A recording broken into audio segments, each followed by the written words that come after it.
The bantamweight division of the UFC is as stacked as divisions can come.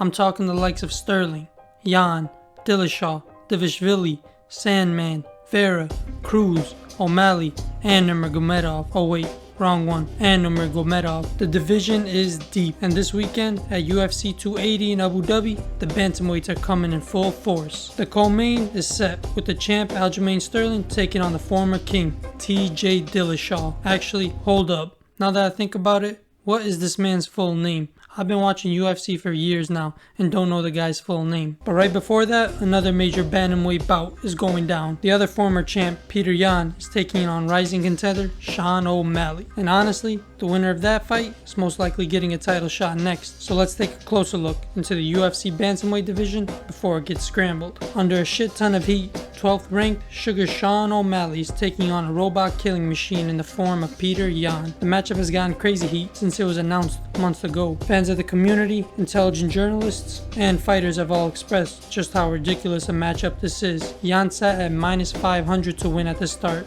but with the card closing in, the odds have drifted to minus 300. Not a betting man, by the way. I lost like $20 gambling 5 years ago, and I'm still butthurt and losing sleep till this day. To this day!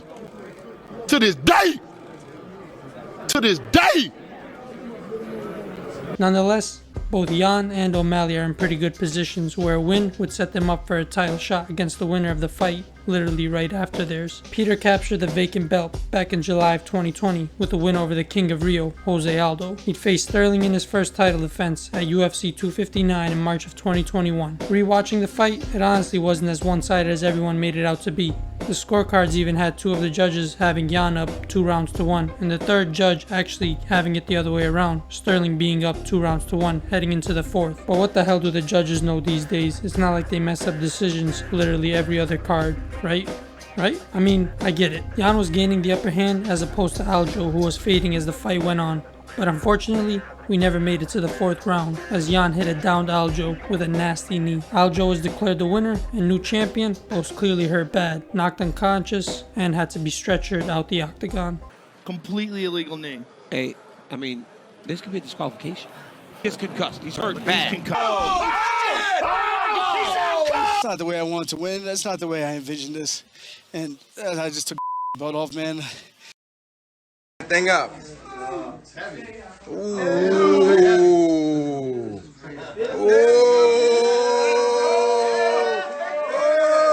I'm a UFC champion.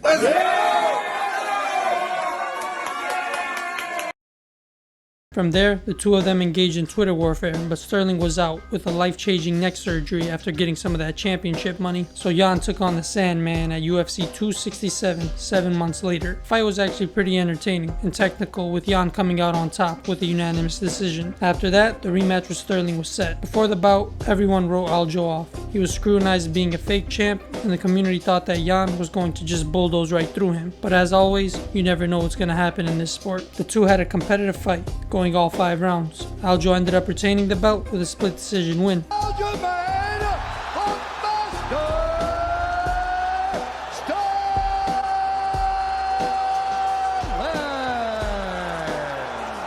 During all this, the Sugar Show was gaining traction. After a bad streak of losses to USADA and 2 years out the game, Sean O'Malley would return to the winning column with the decision win over Andre, whatever the hell his last name is, in March of 2020. From there, he'd remain undefeated and amass an 8-fight winning streak, or so he believes. I'm 12-0. I didn't lose.